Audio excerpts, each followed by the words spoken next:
दोस्तों नमस्कार। लोकसभा चुनावों के पहले चरण तक मामला बिल्कुल शांत था।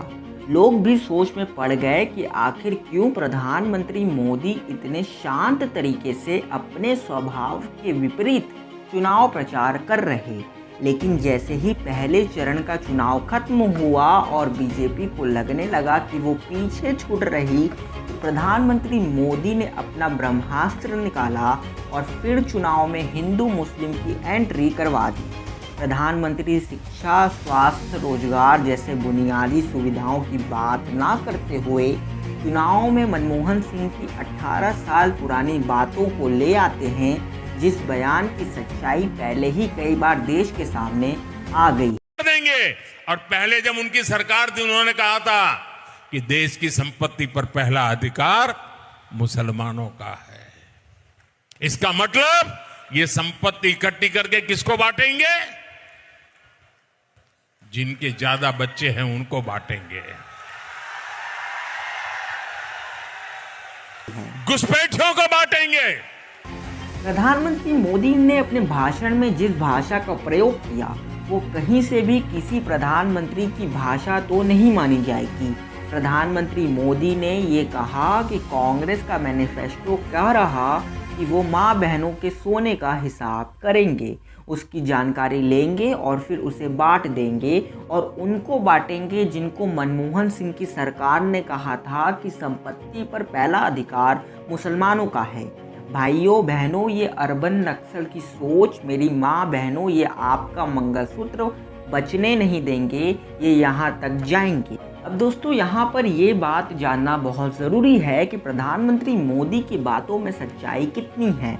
उन्होंने मनमोहन सिंह के हवाले से ये बोल तो दिया कि पूर्व प्रधानमंत्री ने देश के रिसोर्सेज पर पहला अधिकार मुसलमानों का बताया था, पर क्या सच में मनमोहन सिंह ने ऐसा बयान दिया था? आइए जानते हैं।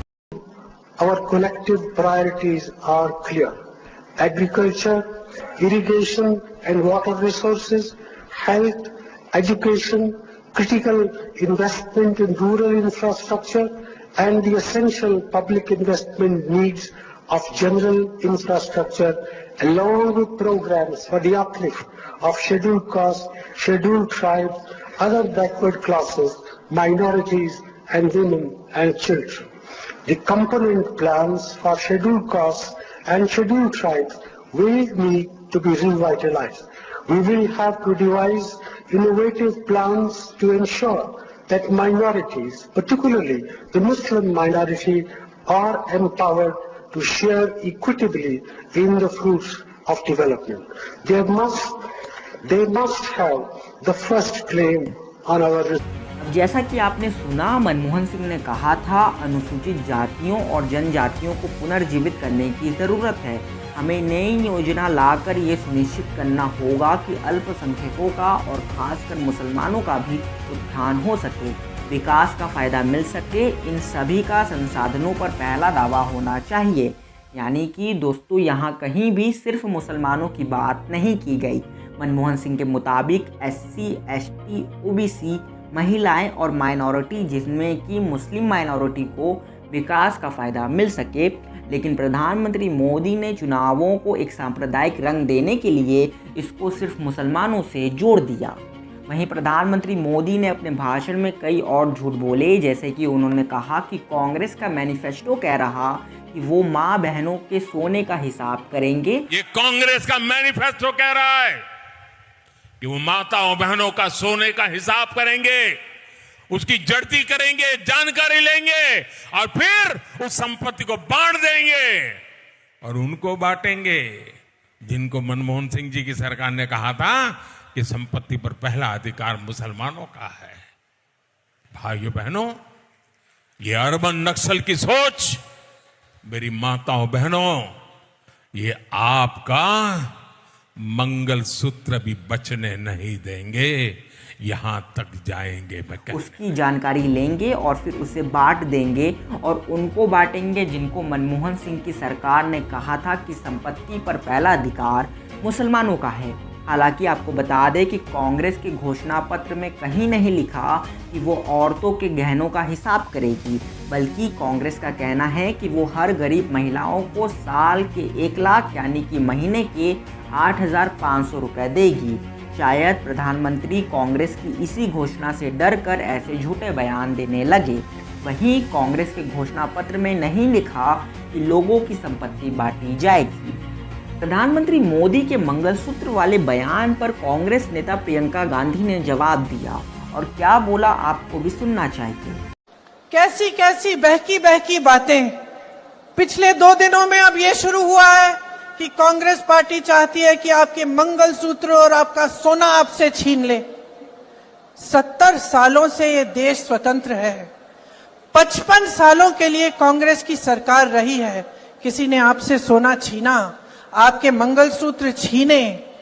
इंदिरा गांधी ने अपना सोना, जब जंग हुई थी, अपना सोना देश को दिया। मेरी मां का मंगलसूत्र इस देश को कुर्बान हुआ है। जैसा कि आपने सुना, प्रियंका गांधी ने कहा कि मेरी मां का मंगलसूत्र इस देश पर कुर्बान हुआ है और पीएम मोदी कह रहे कि कांग्रेस पार्टी आपका मंगलसूत्र और सोना छीन लेगी।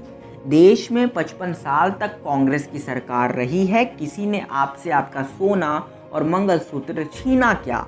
इंदिरा गांधी जी ने जंग में अपना सोना देश को दिया था। प्रियंका गांधी ने ये बातें भी बोली। अब देखना ये होगा कि क्या पीएम मोदी प्रियंका गांधी के बयान का जवाब देने आएंगे या नहीं। हालांकि ऐसा लगता तो नहीं है, क्योंकि प्रधानमंत्री राजस्थान में जिस भाषा का प्रयोग कर रहे थे, उनकी यही भाषा आगे के प्रचार में भी कायम रही। उन्हें इस बात से कोई फर्क नहीं पड़ा कि उनके मुसलमानों पर दिए इस बयान से विदेशों में भी भारत का डंका बजने लगा और विदेशी मीडिया भी प्रधानमंत्री मोदी को निशाने पर लेने लगी। प्रधानमंत्री मोदी को इससे कोई फर्क नहीं पड़ता कि देश की आर्थिक और सामाजिक हालात क्या हैं। क्या आपने कभी किसी रैली में प्रधानमंत्री के मुंह से रोजगार और शिक्षा पर बयान सुना है? 10 साल बीत गए, क्या प्रधानमंत्री मोदी रोजगार पर भाषण दे सकते हैं? क्या वो महिला कल्याण या मणिपुर में हुए महिलाओं के साथ बलात्कार पर बयान दे सकते हैं? शायद नहीं। प्रधानमंत्री मोदी के चौतरफा घेराव के बावजूद चुनाव आयोग चुप बैठा हुआ है। जहां कांग्रेस नेता राहुल गांधी ने ट्वीट करके कहा कि कांग्रेस के क्रांतिकारी मैनिफेस्टो को मिल रहे अपार समर्थन के रुझान आने शुरू हो गए हैं। देश अब अपने मुद्दों पर वोट करेगा, अपने रोजगार, अपने परिवार और अपने भविष्य के लिए वोट करेगा। भारत भटकेगा नहीं। जहां चुनाव आयोग ने चुनाव के शुरू में ही किसी भी प्रकार से धर्म का इस्तेमाल करके वोट लेने से मना किया था, लेकिन यही चुनाव आयोग अब बिल्कुल शांत बैठा है। जब बीजेपी हर दिन धर्म के नाम पर वोट मांग रही, आप ये तस्वीर देखिए कि कैसे अमित शाह राम मंदिर में विराजमान राम जी की तस्वीर को दिखाकर वोट मांगने की कोशिश कर रहे, पर क्या इन्हें कोई नोटिस मिलेगा? जवाब है नहीं। जाहिर सी बात है, प्रधानमंत्री मोदी को भी नहीं मिलेगा। कांग्रेस पार्टी ने भी इलेक्शन कमीशन से मांग करी है कि प्रधानमंत्री मोदी के बयान पर कार्रवाई होनी चाहिए, पर इस पर भी इलेक्शन कमीशन का कोई जवाब अब तक नहीं आया है। तो क्या हम ये बात माने कि 400 पार का नारा देने वाली बीजेपी चुनाव जीतने के लिए किसी भी हद तक जाने वाली है और चुनाव आयोग आंखें बंद करके बैठा रहेगा? क्या हमारे देश का लोकतंत्र इतना कमज़ोर हो गया है कि चुनाव में स्थानीय मुद्दे या ज़रूरत के मुद्दों को छोड़कर चुनाव धर्म के आधार पर, सांप्रदायिकता के आधार पर लड़ा जाएगा और कोई कुछ नहीं कर पाएगा? जिस नेता के मन में जो आएगा किसी भी धर्म या जाति को लेकर, वो बोल करके चला जाएगा और जनता मूर्ख बनकर दिखती रहेगी। क्या है आपकी राय? कमेंट करके बताएं और वीडियो अच्छा लगा तो लाइक करके चैनल को सब्सक्राइब कर लें और बने रहे हमारे साथ। मिलते हैं अगले वीडियो में। धन्यवाद।